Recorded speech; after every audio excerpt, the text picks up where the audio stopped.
दोस्तों, इस ज़मीन पर कहीं ऐसे जानवर मौजूद हैं जो अपने आप में बहुत ही ख़ास और नायाब होते हैं। एक ऐसा भी कीड़ा है जो इस वक्त सबसे खतरनाक कीड़ा माना जाता है। कीड़ा अर्थवॉर्म्स एंड स्नेल्स को अपना शिकार बनाता है। जैसे ही इस कीड़े को स्नेल या केचुआ नजर आता है, ये उस पर अटैक कर लेता है। लेकिन क्या एक कीड़ा भी इस तरीके से शिकार कर सकता है? क्या ये कीड़ा इतनी बड़ी चीज़ों का शिकार कर सकता है? दोस्तों, ये कीड़ा अपने से 100 गुना बड़ी चीज़ को बआसानी खा लेता है। ये बिल्कुल ऐसा ही है जैसे अगर एक इंसान किसी हाथी के शिकार करने के बारे में सोचे। इस कीड़े पर साइंटिस्ट ने बहुत सी रिसर्च की है। कुछ साइंटिस्ट का तो ये भी कहना है कि ये कीड़ा जहां भी नजर आए इसको मार देना चाहिए। लेकिन आखिर क्यों? आखिर इस कीड़े से किसी को क्या तकलीफ हो सकती है? चले जानते हैं इस वीडियो में। कीड़े को जानने से पहले इसके शिकार करने का तरीका देखना पड़ेगा। ये अंदर से एक लिक्विड छोड़ता है जिसके अंदर फिर एक अर्थवर्म आकर फंस जाता है। यानी इसके छोड़े हुए लिक्विड में चिपक की खास क्वालिटी होती है। ये कीड़ा पहले स्नेल को दबोच लेता है, फिर उसको अपने अंदर पकड़ लेता है और फिर उसके ऊपर अपना एक टॉक्सिन यानी कि अपना एक जहर छोड़ता है। इसके बाद स्नेल की बॉडी आहिस्ता आहिस्ता लिक्विड में बदलना शुरू कर देती है और ये कीड़ा ये सारा लिक्विड स्नेल का पी जाता है और आखिर में सिर्फ स्नेल का शेल ही बचता है। इस नॉर्मल से दिखने वाले कीड़े की ये टेक्निक कोई आम टेक्निक नहीं है, बल्कि इस दुनिया में पाए जाने वाले तमाम जानवरों में सबसे होशियार और कामयाब टेक्निक समझी जाती है। आमतौर पर जब खतरनाक शिकारियों की बात की जाए तो उसमें शेर, ईगल और टाइगर सबसे ऊपर लिस्ट में आते हैं। लेकिन कौन जानता है कि साइंटिस्ट इस कीड़े को भी इसी लिस्ट में डालना चाहते हैं। ये मामूली कीड़ा भी पूरी तरह खुद को समा सकता है। इस मामूली कीड़े का नाम है हैमरहेड वॉर्म। इसका सर बिल्कुल हथौड़े जैसा होता है, जब भी इसका नाम हैमरहेड वॉर्म रखा गया है। इस कीड़े की लंबाई 8 से 10 इंच की होती है। इसका साइंटिफिक नेम बाइपोरियम होता है। इसके कुछ स्पीशीज ऑलमोस्ट 16 इंच तक भी लंबे जाते हैं। ये कीड़ा ज्यादातर अमेरिका और यूरोप में पाया जाता है। दोस्तों, ये कीड़ा पहले अपने आप को कीमो रिसेप्टर्स की मदद से एक शिकार का पता लगाता है। इसके बाद ये अपनी बॉडी से एक लिक्विड रिलीज करता है जिसमें शिकार पूरी तरह फंस जाता है और जब वो इसके पास ट्रैप हो जाता है तो ये उस पर अपना टॉक्सिन यानी अपना जहर छोड़कर उसे मार देता है। इसके बाद शिकार की बॉडी लिक्विड में बदल जाती है तो ये कीड़ा बआसानी उस लिक्विड को पी जाता है और उसके बाद डाइजेशन के लिए अपने मुंह को एनस में तब्दील करके ये डाइजेशन में हेल्प करता है। यानी हाजमे के बाद खाने को निकालने के लिए मुंह की मदद भी शामिल होती है, तो उसको ये कहा जाता है कि ये मुंह इसका एनस में तब्दील हो गया है। ये उसी तरह शिकार करते हैं जैसे आप ओयस्टर्स के अंदर से सारा लिक्विड पी जाए और बाकी शेल को फेंक दे। इस तरह से शिकार की टेक्निक सांपों की एक नस्ल जीनस नेम्स है उसमें भी पाई जाती है। इनका टॉक्सिन इतना खतरनाक होता है कि ये स्नेल के शेल को भी खत्म कर सकते हैं। दोस्तों, स्नेल्स को नेचर ने बहुत कमजोर बनाया है। इनके पास लड़ने की ताकत बिल्कुल भी नहीं होती। ये इंतहाई सुस्त रफ्तार भी होते हैं, इसलिए किसी भी शिकारी का बआसानी शिकार बन जाते हैं। वीडियो के शुरू में हमने आपको बताया था कि हैमरहेड अपने वॉर्म से अपने से 100 गुना ज्यादा बड़े जानवर को बआसानी हजम कर लेते हैं। तो ये बताते चले कि ये जायंट अफ्रीकन स्नेल्स का भी शिकार कर सकते हैं। ये स्नेल्स इनसे कहीं गुना ज्यादा बड़े होते हैं, लेकिन इनका टॉक्सिन इनको मार देता है। दोस्तों, यहाँ एक और बात आपको बताएंगे कि स्नेल्स में एक स्पीशी ऐसी भी पाई जाती है जो फाइट बैक करने की सलाहियत रखती है और इसका नाम है कैलीफुट स्केलेटन, यानी आयरन के शल से बना हुआ स्केलेटन। इनका ताल्लुक गैस्ट्रोफोर से होता है और इन पर 3 लेयर्स होती हैं और सबसे बाहर की जो लेयर्स होती है ये आयरन सल्फाइड की बनी होती है। यानी कि ये बाहर वाली लेयर जो स्नेल के शल की होती है ये काफी मजबूत होती है। ये इतना मजबूत होता है कि एक क्रैब भी इसे नहीं तोड़ सकता।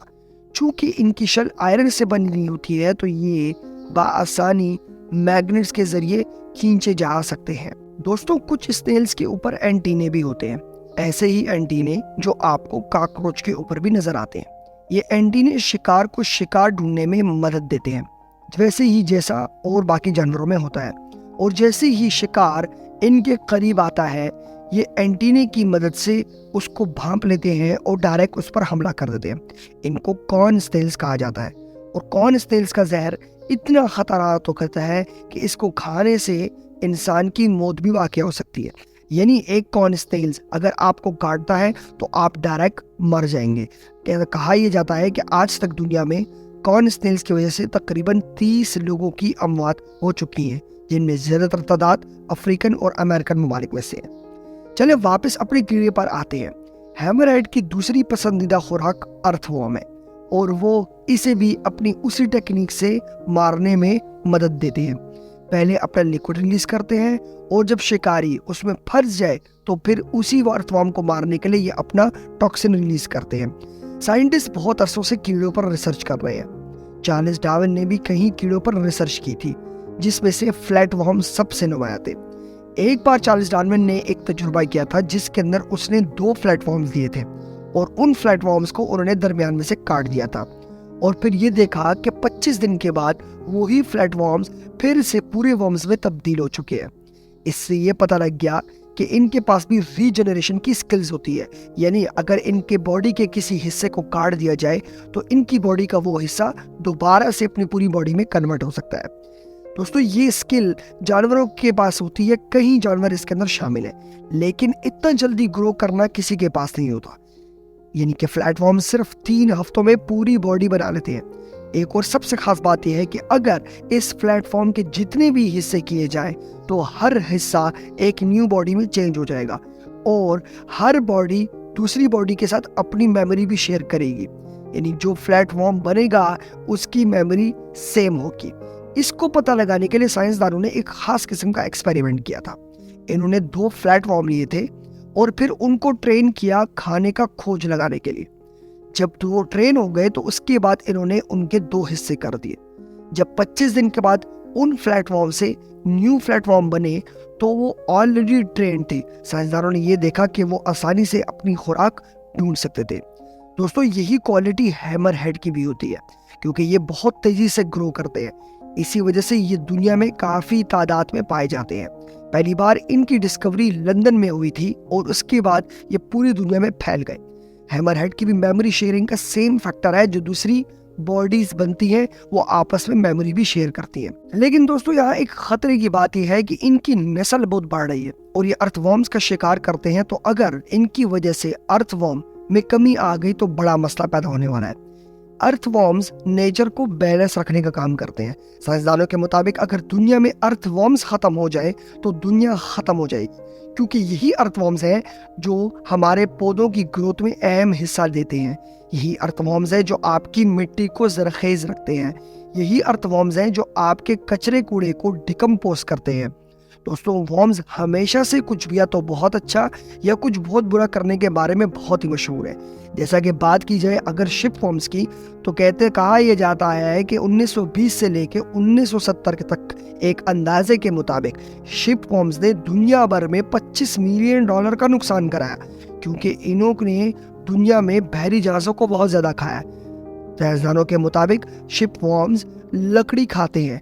उस वक्त के मुताबिक सब कंस्ट्रक्शन लकड़ी पर होती थी, तो इन्होंने खूब जहाज खाए और दुनिया को कहीं सारा नुकसान पहुंचाया।